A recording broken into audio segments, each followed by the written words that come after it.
Hello students, welcome to the English class. Today in our class we are going to discuss about editorial letter. It is a very important part in our writing skills because this letter comes under the second part of the writing skills. As we know, in our revised English course syllabus, editorial letter comes in the second part of the writing skill. Okay, and we find that editorial letter has been given the marks of 5 marks, right? So editorial letter is an optional letter along with job application letter. So therefore this letter has become very much vital now, because in our revised syllabus we have seen that business or official letter has been deleted. So in that case editorial letter becomes very important. It may happen that 2 editorial letter can come and you have to do any one, or it may come that editorial is given as an option along with job application letter. So in that case also either you have to do either job application letter or editorial letter. Today in this video lecture I will be explaining you about editorial letter. In my next video lecture I will be explaining about job application letter. Okay, so let's start with the presentation. In this presentation we are going to discuss about how to write the editorial letter, the styling of the editorial letter, the format that we need to follow, the format which is prescribed by CBSE. Then we will see the body of the letter, like paragraph 1, 2, 3. What should be there in paragraph 1, then in paragraph 2, and then in paragraph 3. Then how are we going to close the letter, the closing of the letter. And in the end I am giving you one sample editorial letter for you to peruse through. Okay. Now how to write a letter to the editor. First of all, what is a letter to the editor? Letter to the editor of a newspaper or a magazine form an important part of the paper. Okay, such letters voice the opinion of the people and provide them a platform to express their agreement, disagreement, or reaction to the news and views contained in the newspaper. So it is a formal letter and the format has to be followed strictly, as I have mentioned in this slide. Okay, so there is a strict guideline of the format and each part of the format carries marks. So the students are required to follow the format very strictly. CBSE has already issued the guideline that how we are going to follow the format of the editorial letter. Okay, so this formal letter, as I have written in the last section, if you see, a letter to the editor is a formal letter, and in the examination students are asked to write a letter to the editor. So in the examination the evaluators are going to check the format very minutely. Okay, where the body of the letter is very important, the format is also very much important. Okay. Next we are going to see the styling of the letter. What should be there in the letter? Here it is say the general guidelines say that we cannot forget the facts, causes and consequences. Okay, that we need to express in an editorial letter, right? So what happened, these letters, these editorial letters can raise issues of social, political and economic interest and generally center around public reactions. So they provide a forum to the readers to express their strong feelings and reactions to local, national and international issues.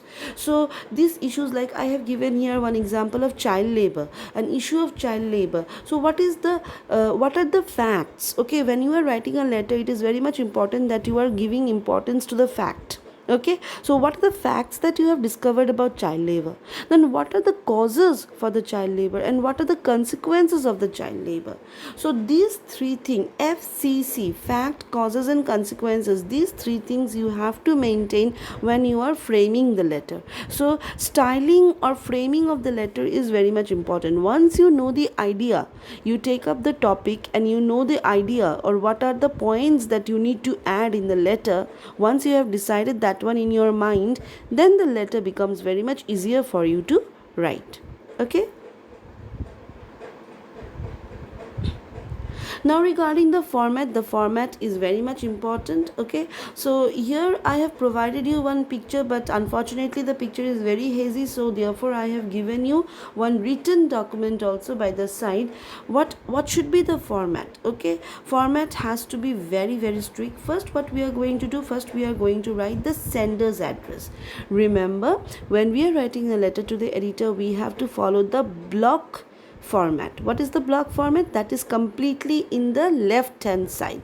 We are starting in the left hand side, and our entire letter should be in the left alignment. Okay, so first we are writing the sender's address. The writer's address is written here. Okay, and never put your name there. Okay, so you're writing the address, so the address should not begin with a name. Usually it is a 2-line address, so you can write the number of your house or the office or the street, or you can mention the pin code. These things are there. Okay, next you are a line break. What is the meaning of line break? Line break means there is a gap. Okay, you are going to provide a gap.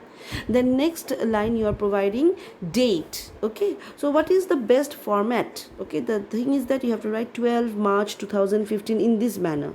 Okay, don't write like suppose 12.03.15 or 2015. No, not that manner. You have to write 12 March 2015, or say 5th March 2020, like this. Like in such a format you are going to write the date. Okay, then again there is a line break, there is a gap. Okay, next what we are doing, we are writing the editor's address. Okay, so here we are writing the receiver's address. Here we are writing the rank, his address, his post. Okay, so we are writing with the designation, like what we are writing first, the editor. Okay, don't use the term to should not be mentioned. Okay, here if you find that in this particular line many of them are writing like this, to, okay, the editor, this is completely wrong. Don't use this to. Okay, this is completely wrong. Okay, so what are we going to write? When we are writing the address, we have to write the editor. This way we are going to write. Okay, the editor. Then what we are going to do, next line we are going to write the name of the paper, like suppose the Statesman. Okay, we are writing the name of the paper, the Statesman. Then we are giving the address, that where is this particular paper office is located. This is the way we are writing a address. Okay, so the editor, suppose the Statesman, then given say New Delhi. Okay, New Delhi, then we giving a particular pin code also you can give. This is the way how you are writing this, the editor. Okay, next again there is a line break, means there is a gap. Okay, next what we are going to do is write subject. Okay, so how to write the subject? Subject indicate the theme of the letter. Okay, so therefore the subject should not be a long one. Make it very small. Okay, don't use any kind of question type. Okay, in the subject as it is being given here. Do not prefer a question for the subject. Never prefer any question for the subject. Okay, so that one you have to do. So make it very small, like suppose poverty in cities. Okay, or in the picture if you can see, it is little bit hazy, but if you can see, the subject is given ban plastic bags. This very short and concise subject you have to write. Okay, next what we are doing after the subject, we are writing salutation. That can be done just after the subject, just next line of the subject. Now what we are going, the salutation is also very much important. It is better to write sir, or it is better to write madam. Okay, but don't use the term respected. Respected is never used. Okay, either you write sir, or you write madam, or you write dear sir or dear madam. Okay, though dear sir and dear madam is little bit what we can say offbeat. Okay, but then also it is acceptable, but respected sir or respected madam is never accepted. Okay, so better write sir or madam. That is the best way of writing this letter. Okay, after sir and madam, what we are going to do, we are writing the body of the letter. Okay, everything should be there in the left hand side.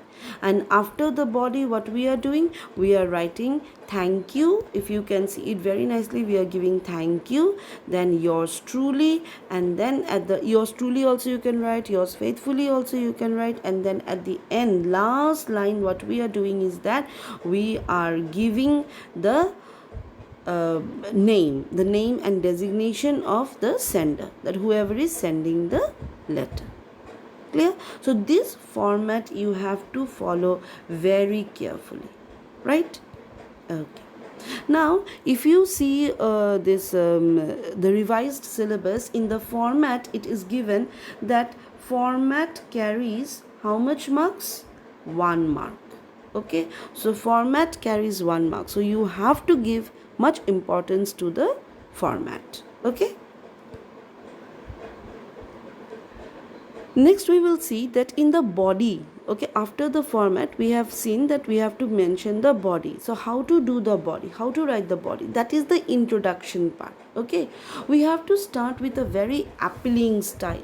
Okay, the beginning of a letter has to be very much appealing. Okay, like we are providing something, we are raising the issue, so you can use various kind of what we can say lines, the opening lines. Okay, here I have provided you with some of the very common opening line. One of the most common opening line is, through the column of your esteemed daily. It is very old, but okay, you can copy that. Okay, it will not deduct your marks, but you can use different styles, because now you're in class 12, so you can use different English styles. Like here I have provided one. I have given, I am an avid reader of your newspaper for the last 7 years. Having drawn inspiration from the recent headlines, I would like to write this letter for all the readers. So this is also very interesting. Through the columns of your daily, I would like to call the public's attention to a new trend of mess that is slowly making its devastating presence in the city. Another interesting line. Okay, or I would like to draw the immediate attention of the concerned authority, the public. Another one, may I draw the public's attention to a matter of utmost concern that deserves immediate redress. Okay. Speaking flatly, the authorities cannot pretend to be unaware of the recent murders that stirred peace in South London. This is one of the line which I have found in recently in one of the newspaper. So I have just quoted this one. So this is very interesting.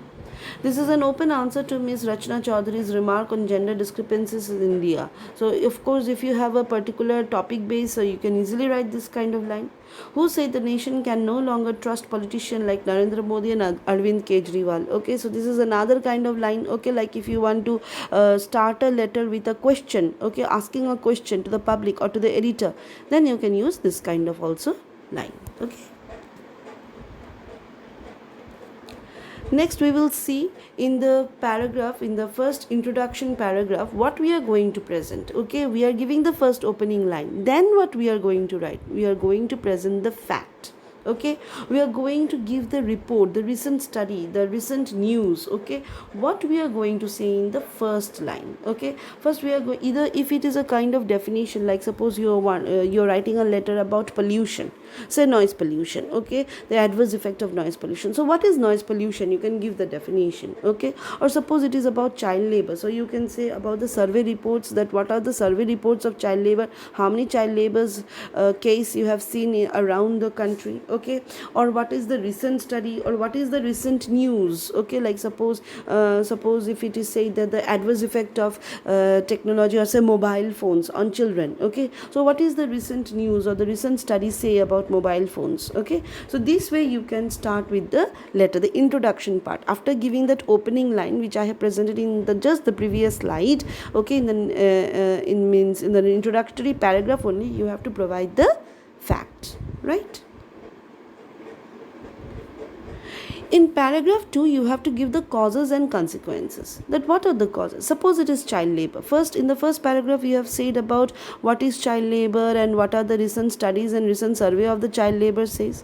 Then in the next paragraph, you are writing about the causes and consequences. That what actually causes child labor, and what are the consequences of the child labor, that you have to mention. So in the causes, if you see, in the causes, if you see, there is how is this happening, why is this happening, who are responsible. Okay, these particular things you have to mention, that who are responsible for this particular cause.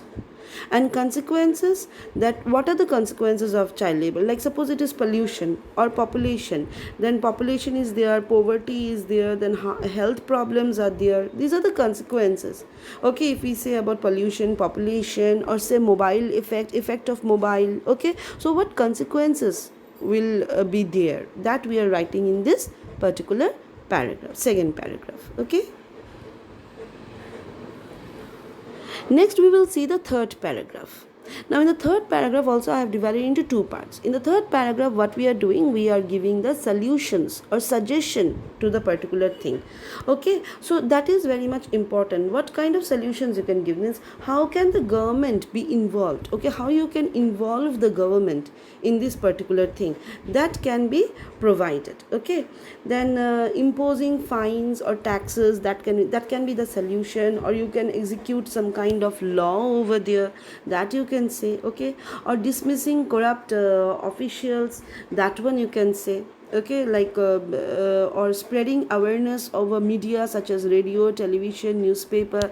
These things also you can easily give, like how can the public get involved, these points also you can give as a suggestion. Okay, if this can be the solution, this can be the suggestion, how schools and colleges can get involved.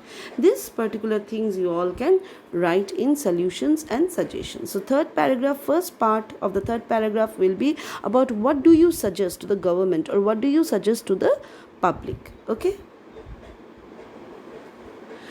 third paragraph, then comes the closing part, how to close the letter, how to end the letter. Okay, now the guidelines are there. It is said that when you close the letter, you can write yours sincerely, or yours truly, or yours faithfully. Okay, this is very much important. You're writing the name of the writer. The name of the writer is very much important. And what should be the closing line? Before writing yours sincerely or yours truly, first you have to give the closing line.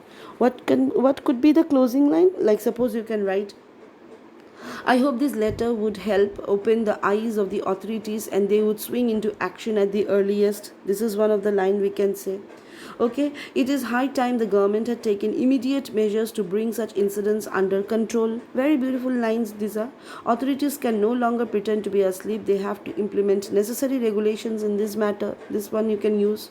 Okay, or we hope that the concerned authorities will take immediate steps to ensure adequate supply. Okay, or adequate measures. Okay, so these are the ways how you can end the letter. Okay, now there is one note given, no commas, full stops at the end of the address, date, salutation, closing, etc. Avoid the use of U and V. This is very much important. So when you are doing the format, you should keep in mind that comma, full stop, these things should not be there. When you're writing the addresses also in the left hand side, then also you should not use any kind of comma or full stop. When you're writing yours truly, yours sincerely, or yours faithfully, then also you are not supposed to write any kind of comma or full stop. Clear? This way we can end the letter. Now see here, I have provided here, I have here provided one sample letter. So you can just go through this letter. This letter, as you can see, the subject of the letter is, the subject of the letter is alarming rate of population in India. Okay, how population is increasing in India. So you can see what I have done is that if you see it very properly, first I have given here the name, this address 4/12 Shivpur, Bhopal, MP. If you see, I have not used any comma or full stop. 12 January 2015. Then I have written the editor, Times of India, Bhopal. Here also I have not used any comma or any full stop. Then again there is a line gap. Then subject, alarming rate of population in India, no comma, no full stop. Sir or madam, I haven't used any comma or full stop. Keep that one in mind, that those things should not be used. And then we have started with the letter. Through the columns of your daily, I would like to draw the attention of the public and the concerned authority to a burning issue that deserves utmost attention immediately. Okay, then what we are doing, we are given the fact. As I have told you, the first paragraph, introductory paragraph, will be about the fact. So if you see here, it is given with a gigantic 1.35 billion people. India's population growth is slowly but surely overtaking China's population. So here we are giving the survey report, okay, or the what we can say, the recent studies, what they are saying. Then what is the cause? See, one of the most important cause, I have told you in the second paragraph, we are going to provide with what? With the cause and the consequences. Okay, if like this, like another unfortunate cause of population explosion. So if you see here, I have provided only the causes. Okay, then if this continues, then what would be the consequences? If we say, when the developing countries feel proud of the growth, their safety, security, comfort, luxury and happiness, India can boast of its prime position in terms of population, the biggest army, the biggest economy, the biggest provider of laborers. It is a matter of shame that 20% of Indian population is working as well-trained slaves in Middle East, Europe and America. These are the consequences. With so much of population, these are the consequences, that more than 20% of people, they are working as slaves in other country. Okay, because they don't have any jobs in India. So these are the consequences. I have provided the fact, I have provided the cause, now we are providing with the consequence. Okay, then see in the last paragraph, in the concluding paragraph, what is there? The need of the hour is collective action. That means you are providing some solutions and suggestion. Okay, so government can impose laws. Okay, all we can do is spreading awareness. So these are the suggestions. Okay, instead of spending millions of rupees on election and international sport event, India should spend money on collected for the poor taxpayers for the improvement. So these are the suggestions that you are providing. Okay, and at the end you are writing yours truly Amrita. So when you are writing yours truly Amrita, you see I have again not provided any kind of comma or full stop. Okay, so this is the perfect way of writing a letter. If you really follow these guidelines, students, I am sure that out of 5 no one can stop you to get 5. Okay, just follow these guidelines. Okay, keep these things, keep these facts, cause, consequence, solution and suggestions in your mind, then your editorial letter becomes very very easy, and 5 out of 5 is very easy for you to get. Students, I hope you have understood this lecture on editorial letter. Well, in your classroom I will be providing you with some questions on editorial letter for your practice. Please practice those letters in your free time. Okay, you don't have to do it right now, but whenever you are having any free time, okay, in the evening, okay, please practice this editorial letter. It is very much important, as it is always being told, practice makes a man perfect. So more and more you will practice these writing skills, more good and effective writer you can become, right? So if there is still any doubt, students, please clarify it from me in the class. Till then, thank you. Study well, students.